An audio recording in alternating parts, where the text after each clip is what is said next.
रूसी सेना ने यूक्रेन के सामने सरेंडर कर दिया है और आपको बता दें कि यूक्रेन की तरफ से रूस के कुकर्स क्षेत्र में हमला किया गया। यही नहीं, 7 ट्रकों को भी उड़ाया गया है, ये जानकारी सामने आ रही है। तो किस तरीके से अब यूक्रेन जो है आगे बढ़ता हुआ नजर आ रहा है, उसी बीच ये बड़ी जानकारी सामने आ रही है कि रूस के कुकर्स क्षेत्र जिस पर यूक्रेन की तरफ से हमला किया गया है, इसके साथ ही आपको बता दें कि 7 ट्रकों को भी उड़ाया गया है। तो इस वक्त की ये बड़ी जानकारी सामने आ रही है रूस और यूक्रेन युद्ध से जुड़ी, जहां पर किस तरीके से अब यूक्रेनी सेना जो है आगे बढ़ते हुए और किस तरीके से मजबूती के साथ आगे बढ़ते हुए नजर आ रही है। उसी बीच खबर यह मिल रही है कि रूस के जो सैनिक है उन्होंने यूक्रेन के सामने सरेंडर कर दिया है। और देखिए तस्वीरें भी लगातार निकलकर सामने आ रही है, किस तरीके से रणनीति बनाई जा रही है। उसी के तहत अब आपको बता दें कि रूस के कुकर्स क्षेत्र में यूक्रेन ने हमला किया और रूसी सेना के काफिले के 7 ट्रकों को भी उड़ाया गया है। हालात संभालने के लिए रूसी सेना ने टुकड़ी भी भेजी है। तो अब देखिए ये जो युद्ध है वो हो सकता है कि नया मोड़ भी ले ले, क्योंकि अब जिस तरीके से यहाँ पर सरेंडर किया गया है रूसी सेना के सामने,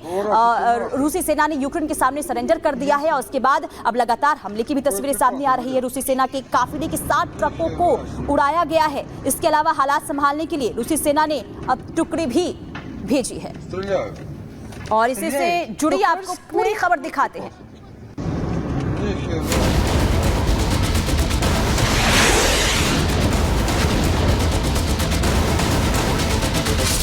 रूस पहुंची ज़ेलेंस्की की सेना, कुर्स्क इलाके पर किया कब्जा। रूस में आपातकाल, यूक्रेनी बम से धधकता न्यूक्लियर प्लांट। जंग के 30 महीने बाद रूस में यूक्रेनी सेना का प्रवेश। जंग के 30 महीने बाद रूस में यूक्रेनी सेना की एंट्री। रूस और यूक्रेन के बीच जारी युद्ध को 2.5 साल का वक्त बीत चुका है। बीते 30 महीने से रूस ने यूक्रेन के कई इलाकों पर कब्जा किया। हर तरफ मारकाट मची। लगा यूक्रेनी राष्ट्रपति और उनके सैनिकों ने हार मान ली। लेकिन ये सोच तब गलत साबित हुई जब जंग के 30 महीने बाद यूक्रेनी ब्रिगेड ने रूसी धरती पर न सिर्फ दस्तक दी बल्कि पश्चिमी रूस के 350 वर्ग किलोमीटर जमीन पर कब्जा भी कर लिया। ज़ेलेंस्की की सेना का ऐसा खौफ कि पुतिन के लड़ाके भी उनके आगे आत्मसमर्पण करते नजर आए। 2.5 साल बाद युद्ध के मैदान से ऐसी भी तस्वीर आएगी। किसी ने नहीं सोचा था कि रूस के कुर्स्क प्रांत में यूक्रेन दस्तक देगा और वहां के एक बड़े हिस्से को अपने कब्जे में कर लेगा। पहली बार 1-2 नहीं बल्कि 50 से ज्यादा रूसी सैनिक यूक्रेन के सामने घुटने टेकते नजर आएंगे। 6 अगस्त की सुबह यूक्रेन ने ग्राउंड ऑपरेशन शुरू किया। रूस के कुर्स्क प्रांत में यूक्रेनी सेना के करीब 1000 कमांडो दाखिल हुए। टैंकों और बख्तरबंद वाहनों के साथ घुसपैठ की, जो हवा में ड्रोन और भारी तोपखाने के झुंड से घिरे हुए थे। कुर्स्क में मौजूद रूस के मिलिट्री बेस और हथियार डिपो पर कब्जा किया। युद्ध में लगातार पिछड़ रहे ज़ेलेंस्की ने लगता है कि पुतिन की काट ढूंढ ली है।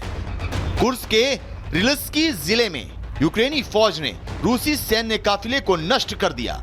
एक सटीक हमले के साथ 7 ट्रकों के काफिले को नेस्तनाबूद कर दिया। इतना ही नहीं, ज़ेलेंस्की की ब्रिगेड ने रूस के लिपेत्स एयरबेस पर भी हमले किए। एयरबेस में Sukhoi 34S, MiG 29S, Sukhoi 25S समेत कई लड़ाकू विमान रखे हुए हैं। रूस को खत्म करने की कसम के साथ आगे बढ़ रही यूक्रेनी सेना ने कुर्स्क के परमाणु ऊर्जा संयंत्र से सिर्फ 14 किलोमीटर दूर गोलीबारी की। बताया जा रहा है कि कुर्स्क में 17,500 लोग रहते हैं और यूक्रेनी हमले को देखते हुए वहां से लोगों ने पलायन शुरू कर दिया है। 30 महीने की जंग में जो नहीं हुआ उसे यूक्रेनी सेना ने बेहद विध्वंसक अंदाज में मात्र 3 दिनों में अंजाम दिया। लेकिन रूस ने भी यूक्रेन की सेना को मुंहतोड़ जवाब दिया। सुदजा शहर के पास रूसी और यूक्रेनी सेना के बीच भीषण युद्ध हुआ, जिसमें रूसी सेना ने यूक्रेनी फौज को निशाना बनाया। यूक्रेनी सशस्त्र बलों के उपकरण वाले वाहनों को हेलीकॉप्टर से टारगेट कर नष्ट कर दिया। इतना ही नहीं, पैदल सेना और तोपखाने को भी रूस ने नेस्तनाबूद कर दिया। तो वहीं यूक्रेन के 100 सैनिक मारे गए।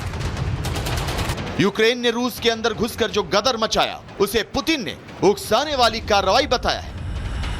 यूक्रेन के इस तरह से पुतिन के घर में घुसकर हमला करने और उनकी फौज को सरेंडर करने पर मजबूर करने से पुतिन बौखलाए हुए हैं। लेकिन सवाल यह है कि कैसे ज़ेलेंस्की की सेना ने पुतिन के किले में सेंध लगाई और कैसे उनके सुरक्षा चक्रव्यूह को तोड़ डाला। Bureau report, Republic Bharat.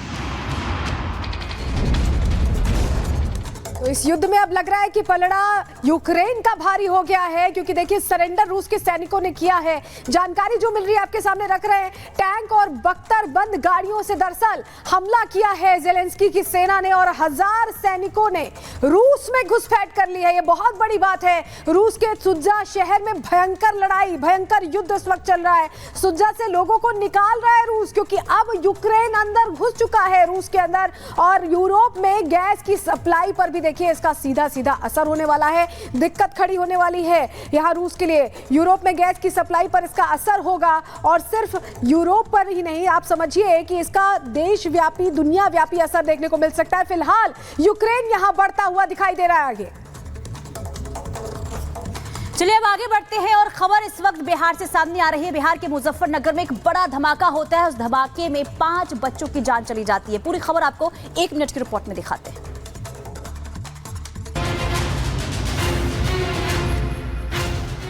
Bihar के मुजफ्फरपुर में ब्लास्ट से 5 बच्चे बुरी तरीके से झुलस गए।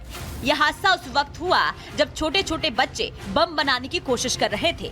तभी जोरदार धमाका हो गया जिसमें बच्चे बुरी तरीके से घायल हो गए, जिन्हें फौरन अस्पताल में भर्ती कराया गया है, जिनमें एक की हालत गंभीर बताई जा रही है। बताया गया कि 5 बच्चे YouTube देखकर एक्सपेरिमेंट कर रहे थे। बच्चों ने माचिस का मसाला एक टॉर्च में भर दिया, जिसके बाद बैटरी डालकर ऑन किया, जिससे जोरदार धमाका हुआ। विस्फोट इतना ताकतवर था कि 5 बच्चे बुरी तरीके से जख्मी हो गए। इस घटना से पूरे इलाके में हड़कंप मच गया। घटना की जानकारी मिलने के बाद पुलिस पहुंच गई। 5 बच्चे थे जो यूट्यूब पे देख के माचिस और पटाखे का बारूद निकाल के उनने एक टॉर्च में भरा था और वो लोग कोशिश कर रहे थे कि कैसे नया पटाखा बना सकते हैं यूट्यूब पे देख के। पुलिस ने इस मामले में केस दर्ज कर जाँच तेज कर दी है। Bureau report, Republic Bharat. और चलिए आगे बढ़ते हैं। बात अब हरियाणा के करनाल की करेंगे, जहां पर 2 बदमाशों को पुलिस ने पकड़ा है। दरअसल इन बदमाशों पर आरोप था कि इन्होंने अस्पताल के बाहर गोलीबारी की थी। 1 मिनट में पूरी खबर समझिए।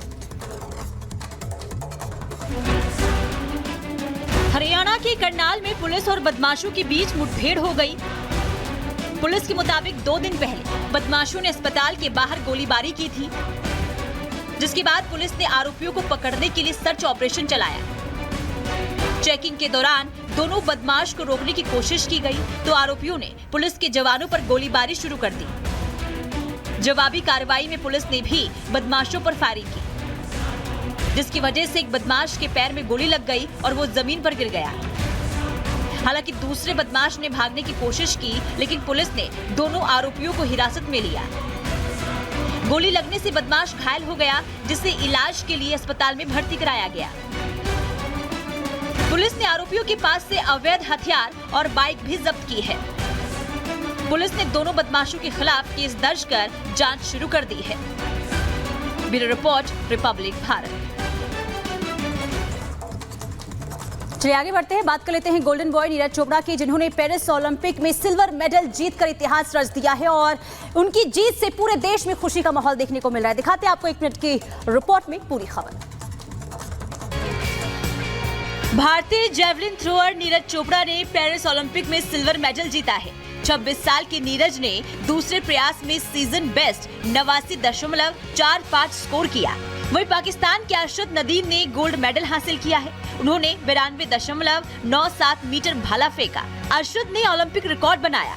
उन्होंने 6 में से 2 थ्रो 90 से ज्यादा मीटर पर फेंके। ग्रेनेडा के एंडरसन पीटर्स को 88.54 मीटर भाला फेंकने पर ब्रॉन्ज मेडल मिला। नीरज के सिल्वर जीतने पर उनके माता पिता का सर फख्र से ऊंचा हो गया। सतीश कुमार और सरोज देवी ने कहा कि हम बहुत खुश हैं और रजत पदक भी हमारे लिए स्वर्ण पदक जैसा है। नीरज की सफलता पर राष्ट्रपति द्रौपदी मुर्मू और पीएम मोदी ने भी बधाई दी। नीरज लगातार 2 ओलंपिक में मेडल जीतने वाले भारत के तीसरे भारतीय